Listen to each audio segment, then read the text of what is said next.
Dunia mengenal kripto sebagai simbol kebebasan finansial, sebuah revolusi digital yang menjanjikan otonomi bagi semua orang. Tapi itu hanyalah sampul dari sebuah buku yang tidak pernah diizinkan untuk Anda baca. Selama bertahun-tahun, internet dan forum-forum di seluruh dunia dipenuhi dengan satu pertanyaan yang sama. Siapa sebenarnya Satoshi Nakamoto? Pertanyaan itu telah melahirkan puluhan teori, investigasi, dan bahkan perburuan skala global. Namun setelah semua waktu ini, kita mungkin baru sadar bahwa itu pertanyaan yang salah. Pertanyaan yang seharusnya kita ajukan, pertanyaan yang jauh lebih mengerikan adalah, apa itu Satoshi Nakamoto? Bersiaplah, karena setelah ini, Anda tidak akan pernah bisa memandang uang digital dengan cara yang sama lagi.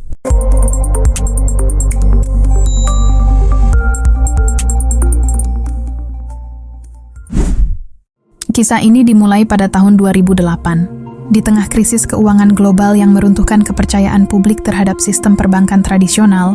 Sebuah entitas misterius bernama Satoshi Nakamoto muncul di internet. Melalui serangkaian email dan postingan forum, ia merilis sebuah white paper berjudul Bitcoin, a Peer-to-Peer Electronic Cash System. Konsepnya brilian. Sebuah mata uang digital yang terdesentralisasi, tidak dikendalikan oleh bank sentral atau pemerintah manapun, diamankan oleh kriptografi canggih. Pada Januari 2009, blok pertama dari blockchain Bitcoin, yang dikenal sebagai Genesis Block, berhasil ditambang. Satoshi tidak hanya menciptakan sebuah teknologi, ia menyalakan api revolusi. Namun, yang paling aneh dari semua ini adalah apa yang terjadi selanjutnya. Setelah membimbing pengembangan awal Bitcoin selama sekitar 2 tahun, pada tahun 2011, Satoshi Nakamoto menghilang begitu saja.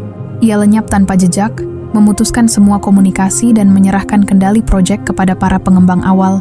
Ia pergi, meninggalkan dompet digital yang diperkirakan berisi sekitar 1 juta Bitcoin, sebuah kekayaan yang kini bernilai puluhan miliar dolar, tanpa pernah menyentuh satu koin pun. Ini adalah sebuah anomali yang sempurna. Siapa yang akan menciptakan sistem keuangan paling disruptif abad ini, mengumpulkan kekayaan yang tak terbayangkan, lalu meninggalkannya begitu saja? Ini bukan perilaku manusia biasa yang didorong oleh keserakahan atau ego. Ini adalah tindakan yang diperhitungkan dengan presisi layaknya sebuah program komputer. Disinilah konspirasi dimulai dan benang-benang teori mulai terjalin. Banyak yang percaya bahwa Satoshi Nakamoto bukanlah satu orang. Nama itu hanyalah sebuah nama samaran, sebuah alias untuk sebuah kelompok yang jauh lebih besar dan lebih kuat. Teori pertama, dan yang paling populer, menunjuk pada agensi intelijen seperti CIA atau NSA. Mengapa? Karena mereka memiliki sumber daya, keahlian kriptografi, dan motif untuk menciptakan sistem keuangan global yang dapat dilacak. Dengan dalih anonimitas, mereka membangun sebuah buku besar yang mencatat setiap transaksi selamanya. Ini adalah alat pengawasan yang sempurna, disamarkan sebagai alat pembebasan. Teori lain yang tak kalah meyakinkan adalah bahwa Satoshi merupakan proyek rahasia yang digagas oleh sebuah konsorsium perbankan internasional, bank-bank besar, yang melihat tulisan di dinding bahwa sistem keuangan lama sudah usang, memutuskan untuk menciptakan penggantinya sendiri. Mereka mendesain Bitcoin sebagai kuda Troya, sebuah eksperimen untuk melihat bagaimana dunia bereaksi terhadap uang digital terdesentralisasi. Jika ini benar, maka gagasan desentralisasi yang menjadi inti dari kripto hanyalah ilusi. Sejak awal, sistem ini sudah dirancang untuk pada akhirnya kembali ke tangan para elit keuangan yang sama, yang berpura-pura mereka lawan. Ini bukan lagi tentang individu versus sistem. Ini tentang sistem yang menciptakan pemberontakannya sendiri untuk mempertahankan kekuasaan. Setiap orang yang pernah berinvestasi di pasar kripto pasti tahu satu hal, volatilitasnya brutal. Dalam hitungan jam, nilai sebuah koin bisa meroket ratusan %, hanya untuk kemudian anjlok ke titik terendah dalam sekejap mata. Banyak yang menganggap ini sebagai sifat alami dari pasar yang baru dan spekulatif, didorong oleh emosi manusia seperti ketakutan dan keserakahan, atau yang lebih dikenal dengan Fear and Greed Index. Tapi apakah gejolak dahsyat ini benar-benar acak? Ataukah ada sebuah tangan tak terlihat, sebuah kekuatan tersembunyi yang sengaja menekan tombol naik dan turun sesuai kehendaknya untuk mempermainkan kita semua? Disinilah kita masuk ke teori yang lebih dalam tentang manipulasi pasar. Teori ini berbicara tentang keberadaan algoritma in trading berbasis kecerdasan buatan, AI yang sangat canggih. AI ini tidak seperti botnet trading biasa yang Anda bisa beli di internet. Ini adalah kecerdasan buatan kuantum yang mampu memproses miliaran data dalam hitungan nanodetik. AI ini tidak hanya menganalisis grafik harga, ia menganalisis sentimen manusia secara real time. Ia memindai jutaan postingan di media sosial, artikel berita, dan diskusi di forum untuk mengukur emosi kolektif pasar.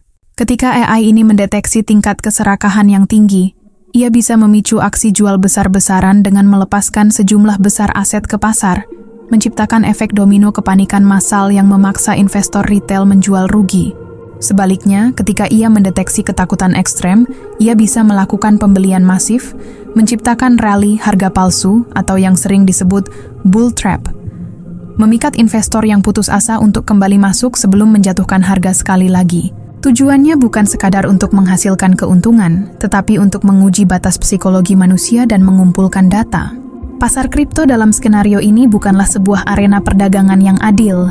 Ia adalah sebuah laboratorium raksasa untuk studi kontrol perilaku massa.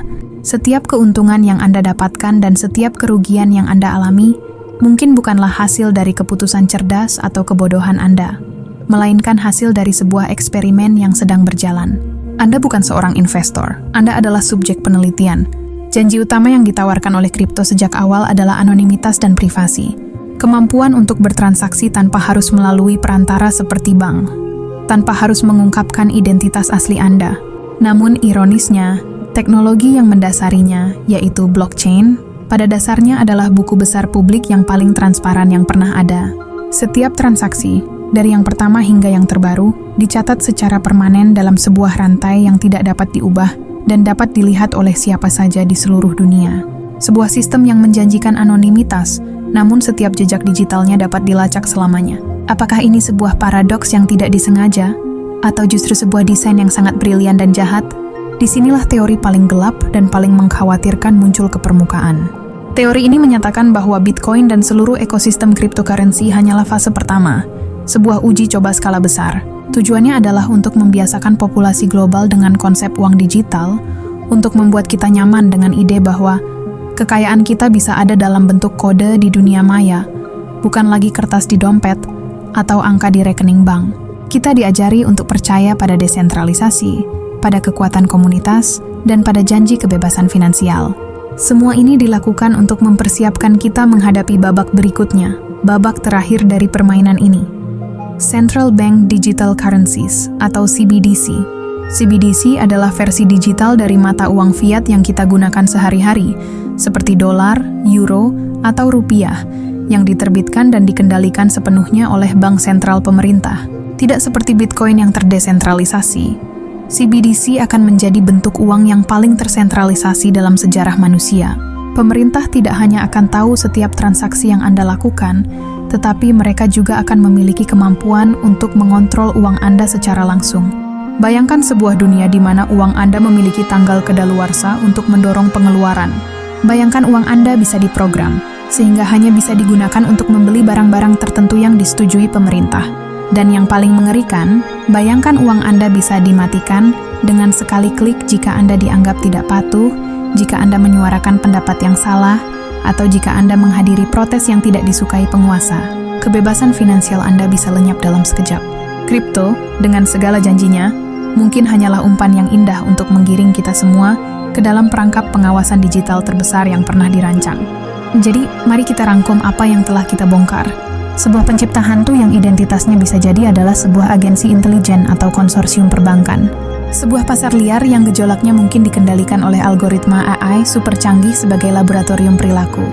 Dan sebuah janji kebebasan yang pada akhirnya bisa menjadi jebakan pengawasan total terbesar dalam sejarah peradaban manusia.